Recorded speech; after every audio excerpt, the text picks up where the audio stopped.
All right, we're back. And today we have a rare and fun interview that I'm really looking forward to. I say it's rare because Kari and I, every interview we've done, except for one other one, we have known the person and we do not, we just now met Chrissy. So I'm super excited about this. Yeah, I agree. It's so fun to meet new people, especially anyone who's out there making an impact and is having, and is able to inspire and help other women. That's fantastic. So our guest is Chrissy Grigoropoulos. I think Thank I got it right. you. Yes. A highly respected attorney and founder of the Grigoropoulos Law Group and author of the new book, Ladyshark, How to Become a Millionaire in Your 30s, which arrives in bookstores when this drops, right? When this episode drops, which is June 11th. And it offers a roadmap to overcoming chronic self-doubt, which is something we talk a lot about here, and achieving personal and financial freedom, again, that too, by challenging conventional wisdom and emphasizing authenticity, resilience, and strategic savvy over traditional paths to success. I love this.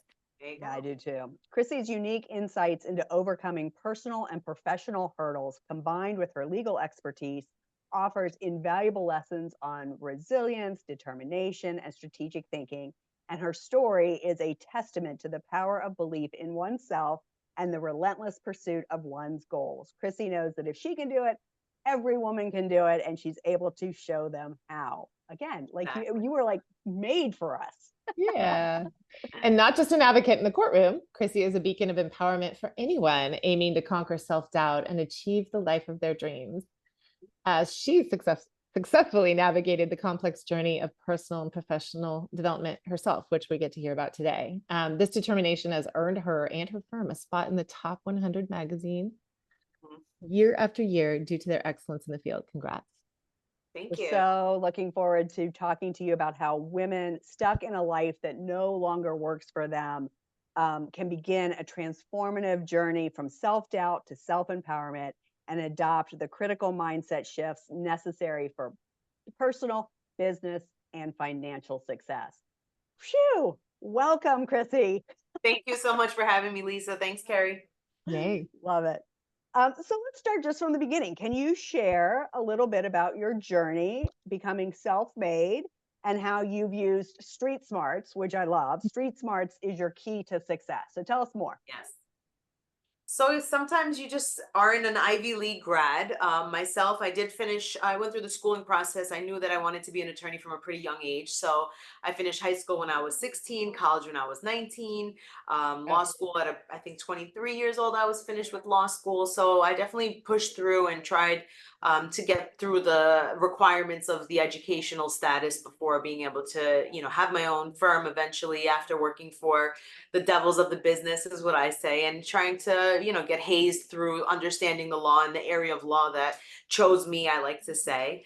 But street smarts, you need to think with your gut, feel it, and just know that someone else that's doing it and someone else that's successful, they're not working this miraculous plan. That hard work does pay off, and you just have to be smart about the moves that you make. Love that. I'm curious, like, how do you want others, to embrace their true selves? Obviously there's a lot of passion that goes into this work you're doing. So like, how do you like to help or want to see others embrace their true selves? And why do you believe that authenticity is the key? That's such a good question. I get asked for advice often. Not only do I have my own law firm, but I'm a corporate broker. So I have my own real estate brokerage. And I have a lot of people asking me, I want to buy my first home.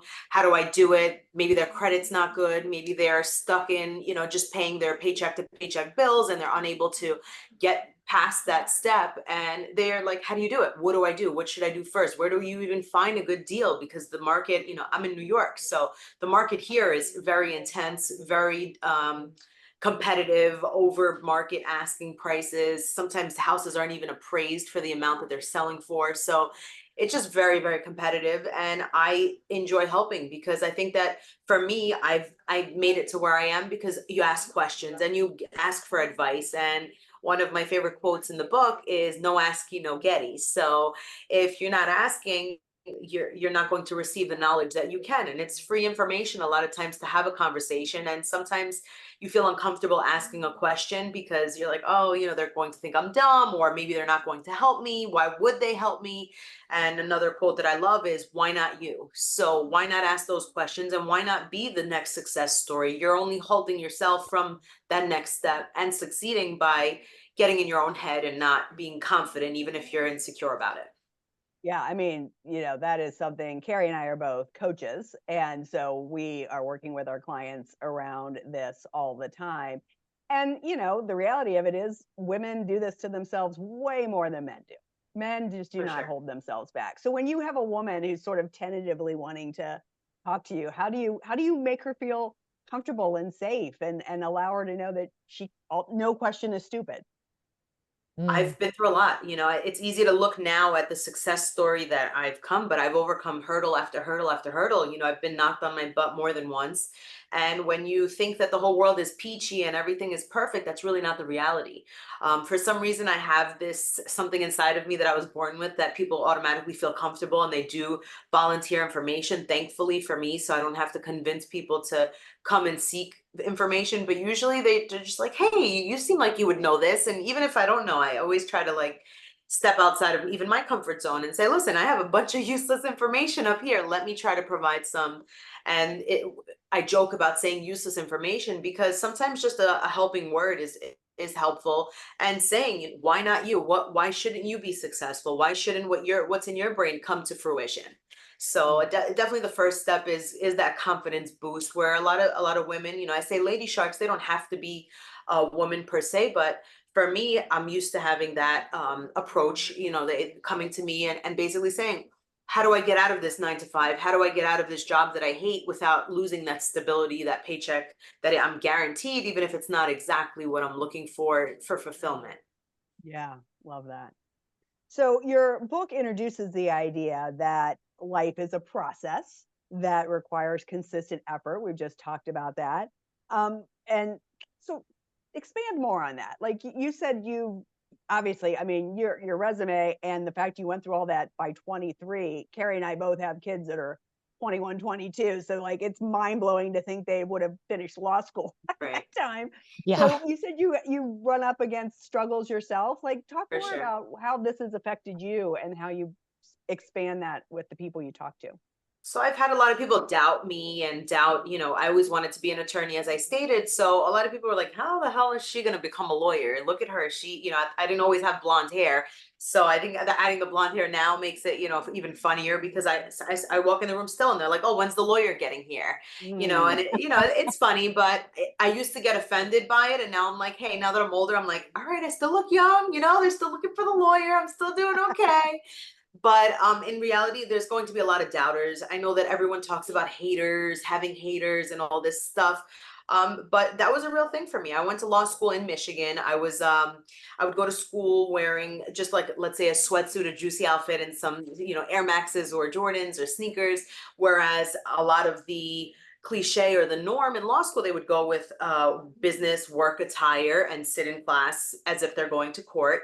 And I wasn't raised that way. I was raised, forget about what you're wearing, just go to school, learn, focus, and it'll be fine. But I, coming from the East Coast, had a different style, a different demeanor, and there would be talk, what is she doing here? Oh, she's going to fail out, things like that. And of course, it hurt, but I'm like, all right, whatever. And people that critique me, or like, let's say we were set up in teams. I've had instances that the person next to me, usually when you don't know your classmates and you're set up in a team, you look to your left, you look to your right, and there's your team. And I've done that before, and I've had the person to my right tell me, well, are you even going to work? And I'm like, well, needless to say, ironically enough, that person ended up failing out, and ended up friend requesting me years later, but I digress.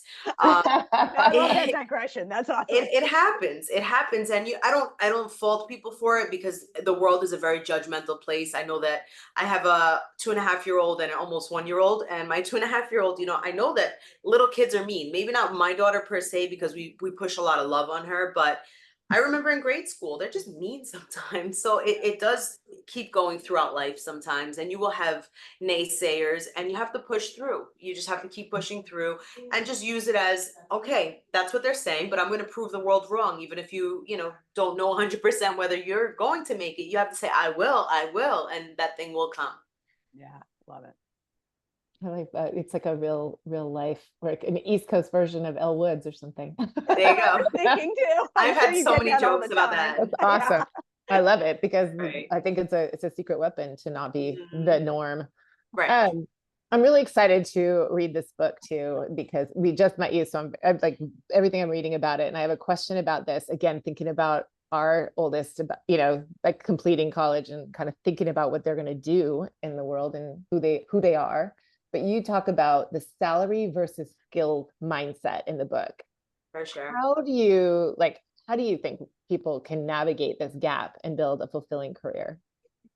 So I think that the norm with a lot of people is the 9 to 5 salary, paycheck to paycheck, and that is stability for some people. But I think it's more fun, let's use that word, to wait for a bonus or extra pay, or you use your skill set. You try to think outside the box. Now, between organizers, between charcuterie boards, between ballooning, between using the Cricut printer and printing out and selling things of that nature, there's so many things you can do as a side hustle, and you use your skills so you don't have to lay out money. Of course, I can go into buying a owner financed business, or a business that it seems like it's old and it can be revamped and double the income of it.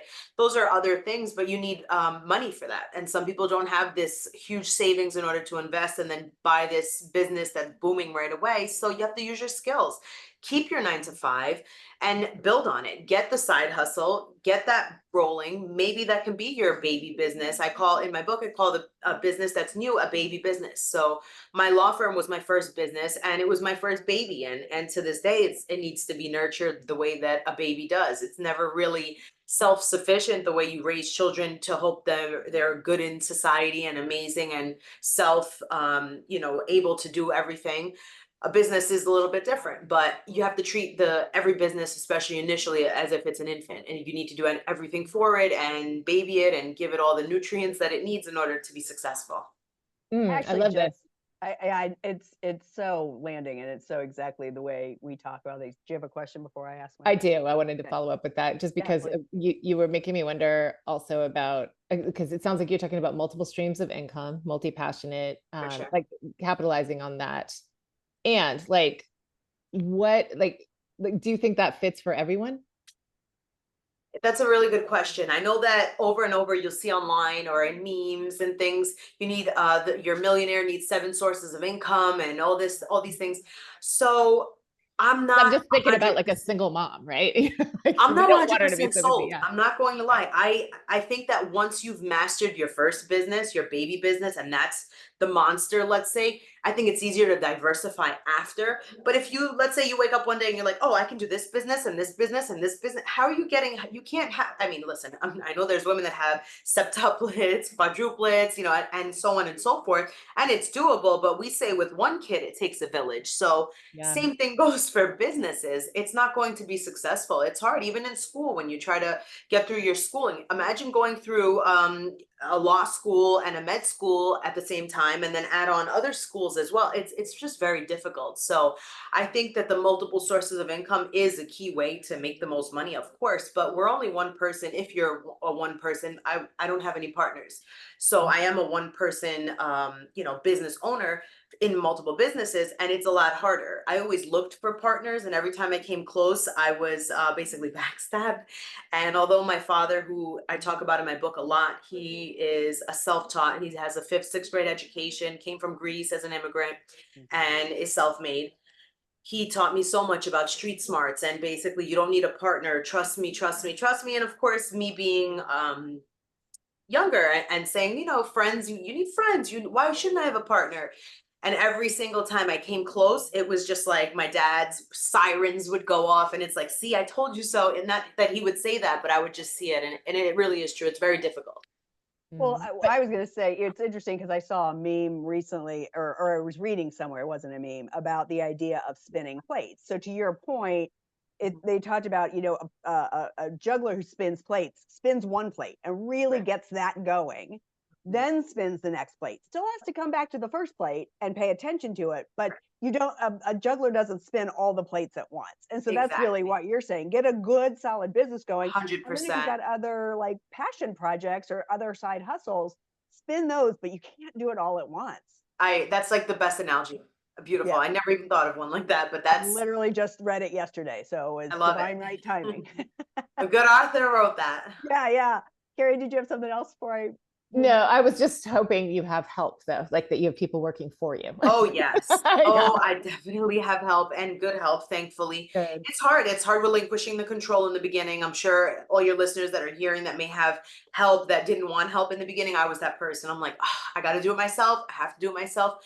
But then you learn that as you're growing that each task is a dollar amount. So I like to be a receptionist sometimes when the phones are going crazy. I will pick up the phone, and I enjoy picking up the phone and hearing, okay, who is on that other side that, I'm at a receptionist point that I can help them, even though I have the knowledge that I have. But in reality, a receptionist is really only getting a message through to the next step and to the next step. So when you're doing, let's say, a $15 an hour job, when you're not using your brain capacity to, let's say, make $1,000 an hour decision, that's when you're shooting yourself in the foot. But as a business owner in the beginning, it's definitely you need to know every single part of your business. If as an attorney, I've been a file clerk, I've been a calendar clerk, I've been anything that you can think of in a law office from the bottom all the way up, and you have to do that. Some lawyers, they've never done that. They're an attorney, they just want to point the finger and do that thing. Same thing with real estate brokers and any other business when you're at the top. But if you can't direct, you can't run a business if you haven't experienced yourself the battles of each position from the bottom all the way to the top. Yeah, no, I love that. And then offload as you see fit. I think that's awesome. Exactly. I love this other piece in your book, opportunity mapping. It's crucial to your strategy. So can you explain how to spot and leverage opportunities? We just talked about having several streams of income. How do Right. you know that it's the right thing for you? How do you know what to look for? So sometimes you just have that tickle, that gut feeling, and that you see something or you hear something, let's say not only for yourself, but I laugh when questions such as this one come up, because I had one time not so long ago that I do talk about in my book too. I'm getting my eyelashes done, my eyes are closed, and the woman that was next to me doing the same thing is having a conversation with her technician. And she's talking about how she's a recruiter for architecture schools and colleges. That's where she recruits from for her architecture firm. I have a nephew that's a junior in college, and I'm like, oh my God, this could be his big break. I'm like, and he's a doll, and he's so smart and amazing. And I'm like, I need to get her number. But of course, in my head, I feel this feeling, and I'm like, I'm totally eavesdropping on this conversation, not intentionally, but I'm like, listen, of course, my eyes are closed. I have no idea what anyone looks like. My eyes are closed, and I'm like, I'm so sorry. I hate to eavesdrop, but and then insert myself. And she's like, oh, of course. What college does he go to? I'm like, Syracuse. She's like, oh, we definitely recruit from there. I'm like, okay, great. Please, I'm going to find you and I'm going to give you my number. And I said, amazing. And she did that thing, and I gave it to my nephew, and that's a whole different process. But sometimes you don't know exactly what you're going to do with something, but that opportunity, it would have never happened again in a different, I mean, maybe it would have, who knows, the way that stars align. But that opportunity was thrown in my face, even if it wasn't for myself. But you'll feel it if you know what you're good at. I think as a human and as someone that's looking to grow, you want to keep an ear out of, what I'm good at, like I said earlier, organizing. If you're an organizer, you don't have to pay out of pocket for anything, maybe a label maker and some labels, but you can provide your skill set. So when you hear someone, you're at the supermarket, oh my God, my house is a mess, I don't know who can help me. I'm so sorry, I overheard you talking about that. Or meal prep. If you're a good cook, a lot of moms, they're amazing cooks, but they never thought, you know what? Even if you're not a great cook and you can follow directions, get a recipe, usually healthy stuff. It doesn't taste the best. I mean, I'm biased because I'm a little fat kid at heart, but you can make it happen. And you have to really just think outside the box, and you have to really be like thinking and mindful of what other people are saying, and listen to the words. Yeah. You're reminding me of my sister-in-law. I love it. You feel like an assertive optimist, and like you just maximize all opportunities, and you hear. I love that. All we could do is try. Another thing about about what you talk about in your book, I believe, is like that in negotiations, no is not the end. Of course. Mm. Can you give us an example of like, because in our work, like, especially when Lisa and I were training, entrepreneurs or coaching entrepreneurs, we always say like, it isn't no, it's no for now, or no, I might need more information, or, no, and maybe later kind of thing. Like, can you talk about your perspective on this and maybe an example of that? Oh, for sure. No, but why? Yeah. But why did you go to no instead of yes? Oh, well, I don't believe you. Or no, it sounds like BS. Or no, I think that that's not a good idea. Okay, well, why? I think overcoming the no, it's always overcoming. It's never just accepting. I hate no. I've hated no. My mom will go back and tell everyone like that girl never wanted to hear the word no. And it sounds adolescent in theory, but in reality, when you don't like the word no, you want to push past it. How do you push past it? You have to think of rebuttals. You have to think of digging deeper and seeing why is that no and no, and how can we get it to a yes?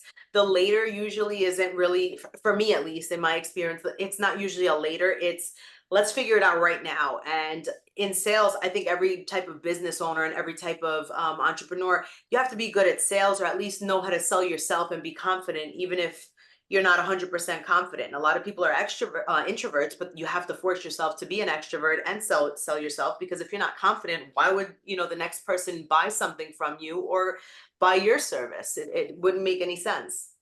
You find that when you're pushing through those no's, that the no comes from a place of fear? I mean, again, for us, that was a lot of what, when we were working specifically with coaches that were becoming entrepreneurs that were starting their own business, they'd work with a potential client, have a great call with them, and then at the end they'd say no, and they'd blame money, or they'd blame their partner, they'd blame something.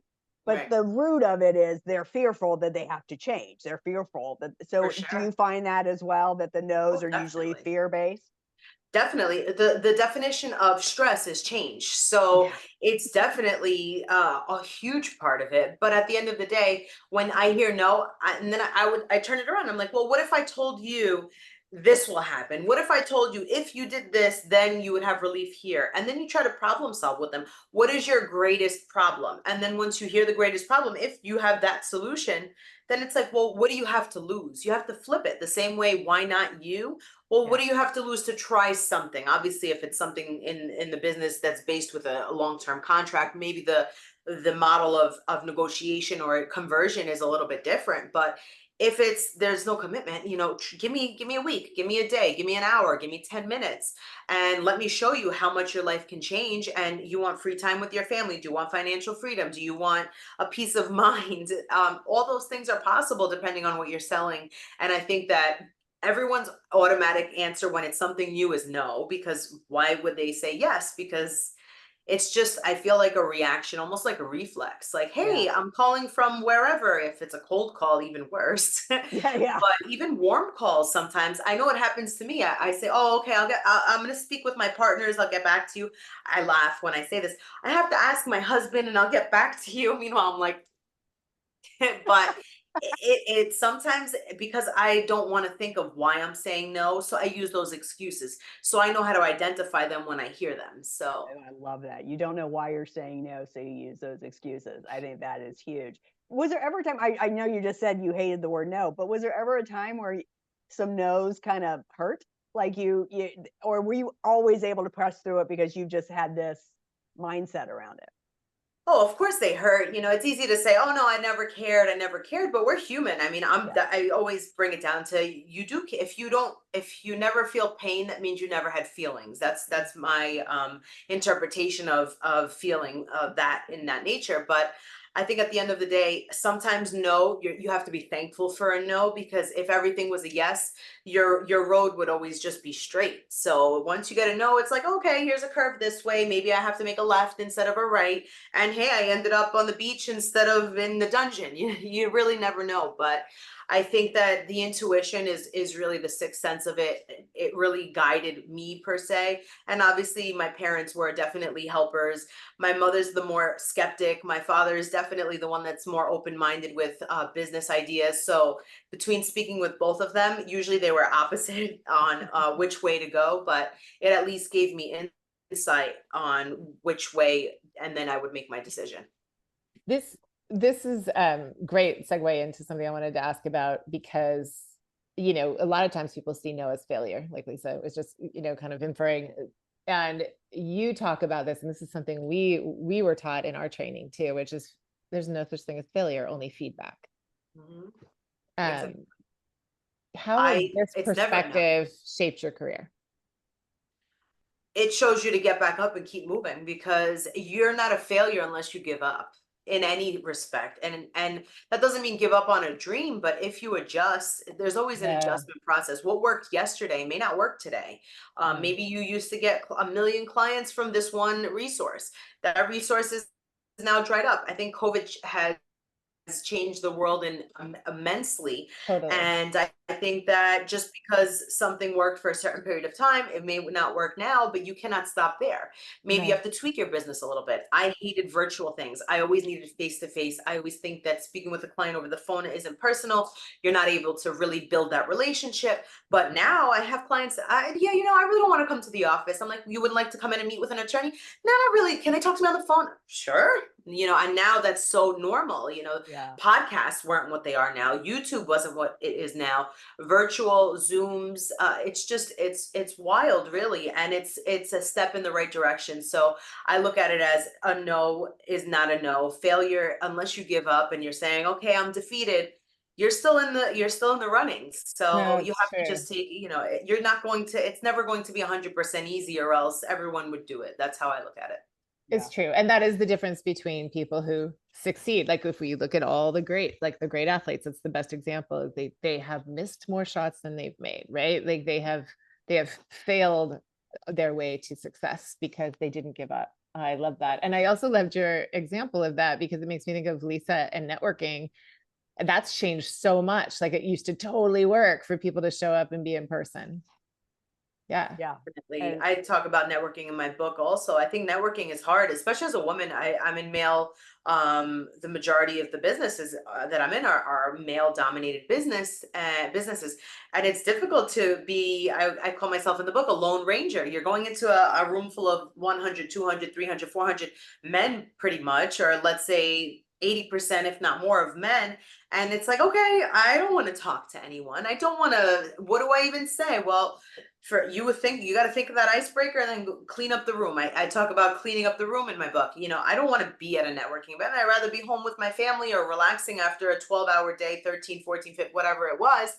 But if you stay in your house, how are you going to meet new people? How are you going to grow your network? Every business, I think, in my opinion, and you know, I've had people think the contrary. It's all a popularity contest. Plus, you're delivering what you're promising. So it could be a popularity contest, but if you're not delivering your promise, then you're never making it to year two. But if you say and do what you say you're going to do, then everything will be okay. But the icebreakers for me, I would walk into a room if it was an attorney, physician, doctor, you know, event. I'd say, "Hey, are you a doctor or a lawyer?" And they would say, or some, if it was something else, they would tell me what that something else was. That would be the conversation start. If it was an attorney, I would try in that respect to network in that way. If it's a physician, even better, you know, and then you move on to the next person. And usually there's groups of people, and then you just go 1, 2, 3, 4, and then there's 5 people out of the way and you move on. I love So it. the No, networking Carrie's right. I mean, I've done a good part of how I've built my business is through networking. And I consider myself an extrovert, and I still hate it every time I go to a new one, because you're walking into a room full of strangers, but you don't know who else in that room is a stranger as well. And you're right. I think that in-person contact, there you do get to know, like, and trust somebody, and that's how people want to work with is somebody that Right. they know, like, and trust. And then you're right, you have to fulfill what they're Yeah, for requesting sure. as well. You know, on that topic, really quick, I want to say too, it kind of goes full circle, because I think Lisa and I agree on this all the time. What we're trying to encourage people to do, whether they go to official, actual networking or have casual opportunities to network, if you could go in and not be the person who's trying to pass out your card and spit Mhm, everything out, but be the person who shows up authentically, to your point originally, Chrissy, mhm. just Exactly. be yourself, actually hold the space that you would hold in your career, you know, ask the questions, be the person people like feel relieved to go be next to, and ask them about them. Like actually showing up authentically is the best way to network, not like For sure. I talked to 6 people and I handed out like Right, right, right. That's exhausting and draining. Mhm. Yeah, And it For doesn't sure. get you anywhere. So no, I it think doesn't. also trying to offer stuff. I talk about that a lot because I think a lot of people think networking events you're going to find what people can do for you. If that's your mindset, you're never relationship building. You look selfish as all, you know. But in reality, you have to think, for me, when I started my business, I really didn't have so much to offer other than my skills. And that's why I talk about the skills mindset, because I say, okay, well, if you need coverage in court, I can handle it. If you would like a referral of a client, I will definitely keep you in mind if my client needs an orthopedic doctor, a TMJ doctor, any type of physician that I can try to refer, business. I tell them how I can help them. I can try to help them recover money for the bills that they're billing the insurance company and the insurance company is not paying them. So they'll always think outside the box and they'll say, wow, this person was so forthcoming with just trying to help and they didn't even ask me for anything. Let me think, maybe there's a client one day that doesn't have a lawyer. And let me say, you know what? They helped me for nothing and gave me all this free advice. Maybe I'll call them if I need something. And even if it's free advice, that's how you build the rapport and the relationship. And I feel like all of my connections have been built that way. So it's nice explaining that to people, because I think that's a mindset that you really don't know unless you speak to someone that's, I don't want to say I'm a professional networker, but I've been to hundreds of networking events, and you have to definitely be more giving than just stand there with your hand out. Yeah, no, I mean, you are spot on. And I also think if you think about walking into a networking event from a place of service, that makes the networking event way more fun versus Mhm. you trying to figure out who's going to help me here. How can Right. I be served? If you can go in with a service mindset, then you're just going in and maybe making some friends. So I love that. Exactly. Yeah, you're exactly right. So I like holding my own as well. I do once a year. I do a thank you event. It's a networking event, holiday party. And I invite basically all the people that I work with and other people that work with other people. Will invite some people as well. So it's usually about 100, 130 people that come to an event that I hold, and everyone's, cocktail dinner party. And you all network and have fun, get entertainment, some belly dancers, snake peep handlers, and, all these, the trapeze artists in the big circles. It's oh just my fun. God. I know that work is by definition not fun, but you have to have fun. I feel like we spend most of our lives working. So if you don't love what you do and you don't love the people that you're around, it makes it really difficult to be a happy person. No, I love that. No, you're exactly right. That sounds like an amazing party. yeah. The last thing I kind of want to touch base on myself is the idea of financial literacy. We've touched base on this ourselves in different pods. So, can you what do you think understanding what money does and how it's crucial and how people can improve their financial literacy? Like, what would that do for somebody to really be able to understand money? First step is you have to have awareness. So basically, when I'm asked advice, everyone's like, okay, what do I do first? And I'm like, okay, what's your credit score? I'm like, well, is your credit good? No, it's not good. Well, what's your credit score? I have no idea. Well, you have to be aware. So Yeah. one, open up the stack of bills that you might have on auto pay or not, and you get to when you can, and take a pen, take a paper. It doesn't have to be anything like an Excel spreadsheet or some crazy software system to understand what your day-to-day expenses, in the least, get your monthly expenses together, get your income together. And some people, their income doesn't even cover their expenses, and they don't even know that, because this is the lifestyle and they're already, not in their teenage years, and they have these requirements already. So you have to be aware. And then you figure out little by little, how can you save money? So you start knowing what your requirements are on a month to month basis. Then, if you have a savings, put it in a CD if you're not so literate with investing and things of that nature. If you don't have your 401k, if you don't have different like a financial planner. My husband happens to be a financial planner. He's Mm. educated me a lot through the years. So you may not be that advanced. You have to start in a certain place. Some people are like, I can't save money. I can barely pay my bills. Okay, get the change when you go to the deli. If you go, try to, if you use cash, which for me, I think cash is the worst thing to use. You never know what you spend your money on. It always Yeah. goes out way faster than it gets in the wallet. But take the change from the store, put it in an envelope, and forget about it. Put it in a piggy bank, put it somewhere on the side, And then maybe you can build up to $5, $10, $20 a day. And at the end of that month, you have that extra money. So I think there's baby steps. It depends on where the baseline is for each person when they're coming to me for advice. But financial literacy, I even spoke to my husband not so long ago. She's starting school, my 2.5-year-old in September. And we're trying to teach her financial literacy because it's so easy to have spoiled little bratty kids because you want to give them everything that you didn't have. And you want to just say, oh, you want something? How cute, you're asking for it, and then they have no idea about money. My daughter will be like, I have money in my bag, and pulls out $1.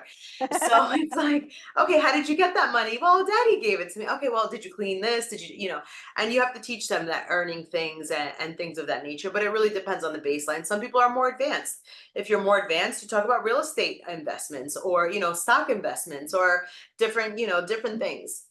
Mhm. We've been talking to my kids about the word investment for a long time, like investing in your education, investing in your time, and the different kinds of currencies. But I like that because when I was listening to you, I was thinking kids were getting a little old for me to have to remind them, like, you don't leave the house without a wallet. Do not expect, Right. to be able to do anything or have any agency over what you're doing if you can't spend money on it. So I love that. That's Exactly. great. Well, my father always and my parents always showed me, even when I started working very young because I wanted those extras. I wanted 2 or 3 pairs of sneakers versus the one brand new pair of sneakers for September with your regular couple outfits for the new year.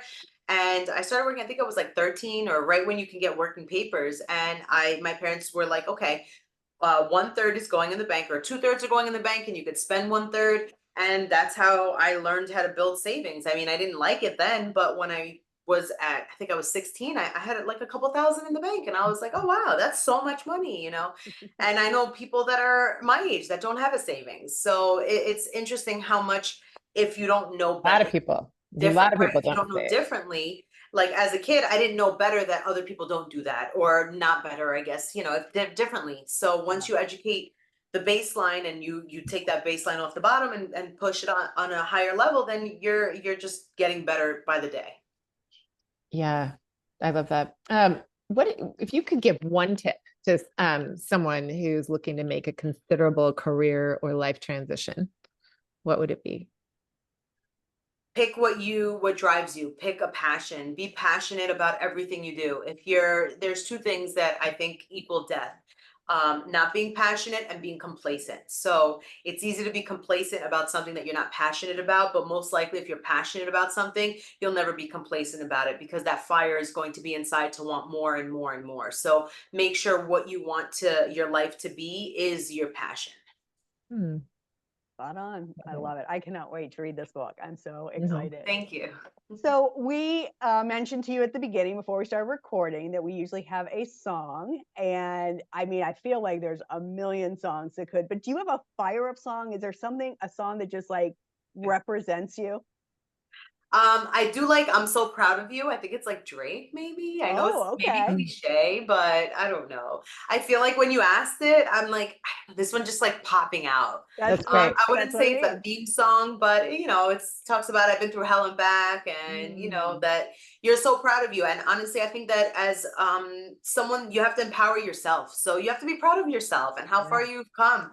I think that life is a journey and everyone has their tale and everyone has been through some shit, So I think that we have to cuss on here all the time. acknowledge that I think everyone's been through a lot of stuff and you have to acknowledge it and be proud of yourself. Because if you're not proud of you, how will your kids be proud of you? How will the person that's going to do business with you be proud of you if you don't even believe in yourself and you're not even proud of your journey? So that's why I picked that song. Well, and you're modeling it for your daughter. Yeah, I I was mean, just thinking. that's amazing. She's going to see from the get-go a mom who is proud of herself. And that's not, I'm going to say not normal. Like that's rare and such a beautiful thing to be teaching your daughter right out of the gate. I love that. Thank you. You sharing that just gave me a little tiny bonus question. So I'm curious, Chrissy, like how do you celebrate your wins? How do you celebrate the things that you're proud of? I celebrate with my team. I'm thankful. I think that being able to be thankful for the step-by-step process, it really pays off. We work really hard. I know that I've had so many nights that I would start at 8 o'clock in the morning, go home at like 2, 3 in the morning, especially before kids. Now it's a little bit different because you want to see your babies before they sleep or try to at least every single night. So I think that the hard work, it does pay off. I'm in a business, you know, my first baby, like I said, was my law firm, and we work on contingency. So I had years before really having success. When I worked for someone else, it was easy to be successful. You have your paycheck, 6 figures, no problem. But when then you're on your own, you don't have that cushy salary to backfall on. And it was really 3, 4 years, you know, it was basically 5 solid years before a real success. And every it's not even the money anymore. It's wow, we worked really hard, and look at what we're so proud to be able to say that we did, and show the world. And you know, when you're able to show that and share that with your team, it shows that every second counts and all the hard work pays off. I love it. I love it. So where can if people listening, where can they learn more about you? Obviously by your book, but like what else? Where would you like people to connect with you and learn more? So my social media, I'm an open book. I try to help as many people as possible, even with simple DMs and messages. I'm Chrissy G official on Instagram. The Ladyshark is the website that we have for the book. And I try to be as available as possible, even for strangers, because sometimes strangers are your biggest fans. You know, they're even more so than people that are closer to you. So I definitely try to help people because, as I said, I definitely had help along the way. And if you don't ask questions from people that you think can guide you, I've had mentors, you know, and you don't become a mentor unless you help someone. So I try to make myself available and answer any questions that people may have. I love Awesome. that. Well, thank you so much for being Thank here. you This both has so been, much. you are amazing, and you are absolutely inspirational, not only for women your age, but women our age and beyond and younger. And so thank you so much for being our guest today. Thank you both so much. You guys are awesome. Thank you for having me. Thank You're you. welcome. And if you loved this pod, please share it. If this, you know, this really would be a great pod to share with your college graduates, because we're in college graduate season. And then they can follow Chrissy on the socials and maybe reach out to her if they have any questions about what she had to say. And absolutely buy the book, Ladyshark, How to Become a Millionaire in Your 30s. I wish I had met you before. I'd like to be a millionaire in my 30s. No kidding. Thank you so much, Lisa. You're Thank welcome. you, Kari. Yeah, Thanks thank you for for being listening. here. And everyone listening, remember to connect with us on our socials, on our Instagram and our Facebook, and you'll learn and see more about Chrissy there. So congrats on your book. Thank you. Thank you so much. You're welcome. Thanks, everyone. Bye. Bye. Thank you.